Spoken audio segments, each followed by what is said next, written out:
Hello engineers. So guys, दो चीज़ें बड़ी ही परेशान कर रही होंगी आप सभी को। एक तो आरआरबी जेईई सीबीटी 1 के रिजल्ट और डेफिनेटली इसी बीच में बहुत सारे एग्जामिनेशन और भी अलाइंड हो रहे हैं, जैसे एसएससी जेईई सीबीटी 2। जो लोग आरआरबी जेईई सीबीटी 1 क्लियर कर रहे हैं, अच्छे नंबर ला रहे हैं, उनमें से काफ़ी सारे बच्चे अभी सीबीटी 2 का एग्जामिनेशन एसएससी जेईई का देने वाले हैं। नो डाउट उस पर आपका फोकस होगा, जो कि आपको हेल्प करेगा आरआरबी जेईई के सीबीटी 2 में भी। लेकिन उस चक्कर में ना बहुत सारे लोगों को ये लग रहा है कि मेरा सिलेक्शन होगा नहीं होगा इस बार, क्योंकि खेल बड़ा अजीब देखने को मिलेगा आप लोगों को। क्यों? क्योंकि जो डेटा आरआरबी ने शेयर किया था उस पर थोड़ा सा गौर तो आप लोगों ने किया ही होगा। नो डाउट यहाँ पे बहुत सारे एस्पिरेंट यहाँ पे अलग अलग जोन से फॉर्म भरे होंगे, लेकिन कुछ जोन में बहुत बड़ा खेला हुआ है, और वो खेला क्या है वो आपको दिखाई दे रहा होगा। अजमेर जोन जैसे देख सकते हो, अजमेर जोन में मात्र 8,558 फॉर्म ही भरे गए हैं। कुछ कुछ जोन में 32,000 24,000 हैं, 12,000 11,000 वाले भी चलो समझ में आता है। गुवाहाटी में तो चलो 3,000 फॉर्म भरे गए हैं यहाँ पे। जो आपका RRB wise number of applicant जो एप्लीकेंट्स थे वो रिसीव हुए थे, टेंटेटिव था, उसको यहाँ पे आरआरबी की तरफ से ऑफिशियल वेबसाइट पे दिया गया है। और ये एप्लीकेशंस जो रिसीव हुए थे, ऑब्वियस सी बात है, आप ये भी समझ सकते हो कि सर बहुत सारे बच्चे एग्ज़ाम नहीं भी देते हैं।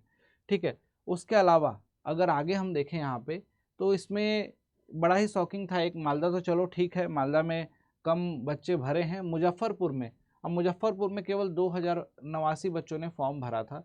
उसके बाद यहाँ पे पटना का हाल बहुत ही शॉकिंग था, 6,000। पटना में ये उम्मीद नहीं थी। पटना में देख सकते हो।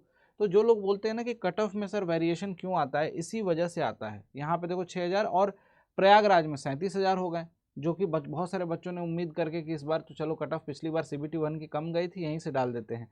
पटना की सीबीटी 1 की कट ऑफ ज़्यादा गई थी, वहाँ इतने कम बच्चे। तो जो कट ऑफ देख के फॉर्म को भरते हैं, उनके साथ इस बार आने वाले आरआरबी के लिए भी यही हिदायत है कि थोड़ा सा इस बात को ज़रूर समझना कि प्रीवियस ईयर के कट ऑफ का कितना भी एनालिसिस कर लो, जो आउटपुट मिलेगा, जो फाइनल डेटा आपके सामने आएगा, वो आपको ज़रूर बिल्कुल चौंका के रख देगा। क्यों? क्योंकि कोई प्रेडिक्ट नहीं कर सकता कि बच्चों का माइंडसेट कैसा। अब आप लोग ऐसा माइंडसेट बना रहे हो, डेफिनेटली कोई आपको सजेशन दे रहा होगा यूट्यूब पे कि सर इस जोन से भर दो फॉर्म, उस जोन से भर दो, या तो इससे डाइवर्ट होकर आप लोग ऐसा कर रहे होगे। ऐसा आपको नहीं करना चाहिए। मेरा ये पर्सनल ओपिनियन है कि वैकेंसी ठीक ठाक हो जहाँ जिस जोन में, और आपके एरिया के पास आप वहाँ पे जॉब कर सकते हो। पता चले, हो सकता है कि आप में से कई लोग गुवाहाटी ये सोच के भर देते होंगे कि सर वहाँ पे कट ऑफ कम जाएगी, मालदा भर दिया, गुवाहाटी भर दिया। ऐसे ऐसे जोन आप लोगों ने सेलेक्ट कर लिए कि सोचा कि यहाँ पे सर कट ऑफ कम जाएगी तो मज़ा आ जाएगा, सिलेक्शन हो जाएगा। तो लेकिन हो सकता है कि जॉब जब करने की बारी आए तो आप 6 से 7 महीने में ये रियलाइज़ करने लग जाओ कि यार बहुत दूर हो गया हूँ, घर से बहुत दूर हो गया हूँ, दूसरी जॉब के लिए मेहनत फिर से करनी पड़ेगी।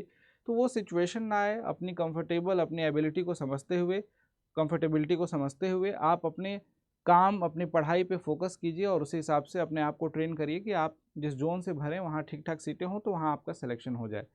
हाँ, नो डाउट इस बार बहुत हेर-फेर देखने को मिलने वाली है इन सब चीज़ों की वजह से। और आपको एक बात और बता दूँ गाइज़, जितने भी लोग यहाँ पे कुछ-कुछ जोन में कम जो बच्चों ने भरा है फॉर्म, वहाँ से डेफ़िनेटली कट ऑफ तो कम जाएगी। नॉर्मलाइज़ेशन का भी बहुत सारा इफ़ेक्ट देखने को मिलेगा। लेकिन फिर भी एक बात आपसे सबसे कहूँगा कि एग्ज़ाम के रिज़ल्ट का इंतज़ार करने में जो समय जाता है ना, वो समय आपके लिए बहुत घातक होता है, क्योंकि बैक टू बैक बहुत सारे एग्ज़ामिनेशन है। यूपी ट्रिपल एससी का एग्ज़ामिनेशन है यूपी वाले एस्पिरेंट के लिए, एसएससी जेईई का एग्ज़ामिनेशन है, और भी बहुत सारे एग्ज़ामिनेशन लाइंड अप हैं। बीटीएससी अभी जल्द से जल्द डेट अनाउंस करने वाला है। तो ओवरऑल देखा जाए तो अपनी पढ़ाई पे फोकस करो, सिलेक्शन होगा तो आपकी पढ़ाई यहाँ भी काम आ जाएगी। सजेशन बस इतना है, नए एस्पिरेंट जो हैं, जो आरआरबी जेईई 2026 का फॉर्म भरेंगे आने वाले समय में, वो किसी भी जोन को पहले से ही प्री माइंडसेट लेकर ना बढ़ें। जैसा मैंने बोला, वैकेंसीज़ और साथ साथ में प्रेफर्ड जोन जो हमारे लिए सूटेबल होगा उसके हिसाब से फॉर्म भरें। फेयर कंपटीशन तभी निकल के आएगा, और ना ही किसी के बहकावे में आए यूट्यूब पे जो देख के कि इस जोन से भर दो, उस जोन से भर दो, इन सब चीज़ों में ना पड़े। व्यर्थ आपका समय बर्बाद होगा। बस पढ़ते रहिए, स्वस्थ रहिए गाइज, और समझाना ज़रूरी है और समझाना मेरा काम है डेफिनेटली। और रिज़ल्ट का जो वेट कर रहे हैं लोग, प्रॉबेबली 5 से 6 दिनों के अंदर, 1 हफ्ते के अंदर आपका रिजल्ट आरआरबी जेईई सीबीटी 1 का देखने को मिलेगा।